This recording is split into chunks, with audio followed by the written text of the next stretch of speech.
Hey everyone, welcome back to Corporate Decoder, the place where we make sense of the financial world, and today we are diving deep into 10x Genomics' latest annual report. Get ready, because this report is like a roller coaster with some serious ups and downs, the story behind the numbers. Alright, let's cut to the chase. This is 10x Genomics Incorporated's annual report for 2025, and they are in the business of making biology easier to understand with their fancy tech. Think of it as building tools to crack the secrets of life itself. First up, the money. Their total revenue clocked in at a cool $642.8 million for 2025. Now, that sounds like a lot, but it is actually a small increase of about 5% from the $610.8 million they raked in during 2024. It is not exactly explosive growth, but it is not shrinking either. Digging a bit deeper, their core business, selling instruments, and the little things you use with them called consumables, brought in $596.7 million. This is actually a dip of about 2% from the previous year. It seems like selling the big machines, the instruments, took a bit of a hit, dropping almost 39%. That might sound scary, but it is partly because they sold fewer of their spatial machines. On the flip side, their consumable sales, the stuff people keep buying, went up by 3%. That is a good sign that people are still using their tech. But here is where things get really interesting. They pulled in a massive $46.1 million from license and royalty revenue in 2025. This is a huge jump from just $321 in 2024. What happened? Well, it looks like they settled some big patent fights. They got a nice chunk of money from Vizgen Incorporated and Bruker Corporation. Think of it like getting paid a huge settlement for a dispute, which really boosted their numbers for the year. This settlement money is a one-time boost, so we should not expect it to happen every year. Now let's talk about what it cost them to make their stuff. Their cost of goods sold, the money they spend to make their instruments and consumables, went up by about 1% to $198.9 million. This meant their gross profit, which is the money left after making the products, went up by 7% to $443.9 million. Their gross margin, which is that profit as a percentage of sales, improved to 69%. That is pretty good. And part of that improvement comes from those settlement deals too. When it comes to creating new things, research and development is key. They spent $238.6 million on R&D, which is actually 10% less than they spent in 2024. They are trying to spend less here, which might save money, but it could also mean fewer new inventions in the future. Then there is selling, general, and administrative expenses. They spent $316.1 million on this, a decrease of about 8%. A big reason for this drop was less money spent on outside legal fees, which is great news. But they also mentioned some restructuring charges, meaning they cut some staff or operations, which is never fun. Putting it all together, they had a loss from operations of about $61 million in 2025. That is better than the nearly $195 million loss in 2024.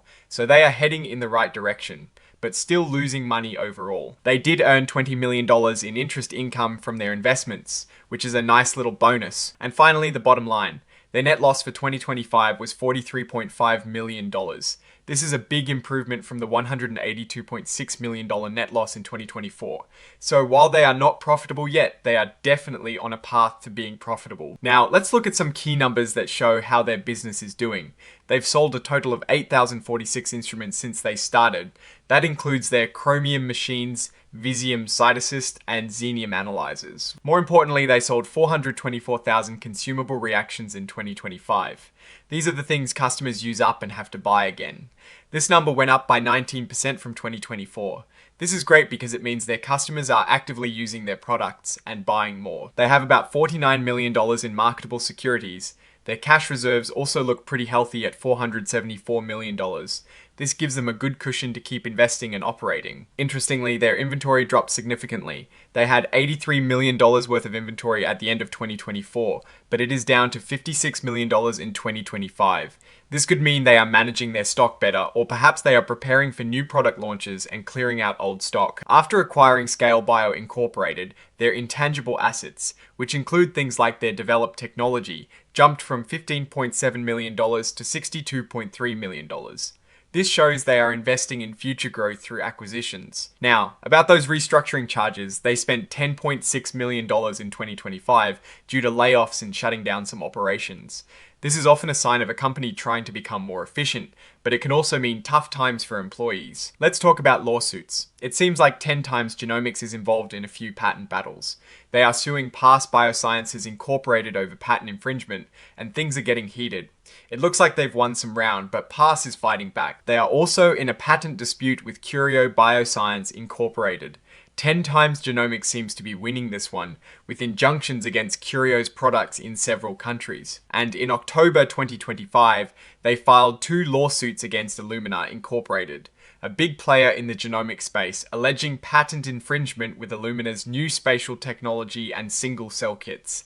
This is a major showdown. Now, what keeps them up at night? Their biggest fear is competition. They say the life sciences industry is super competitive, and they worry that other companies might have more money, bigger research teams, or better marketing. They also worry about their pricing strategy and whether they can keep coming up with new and better products fast enough.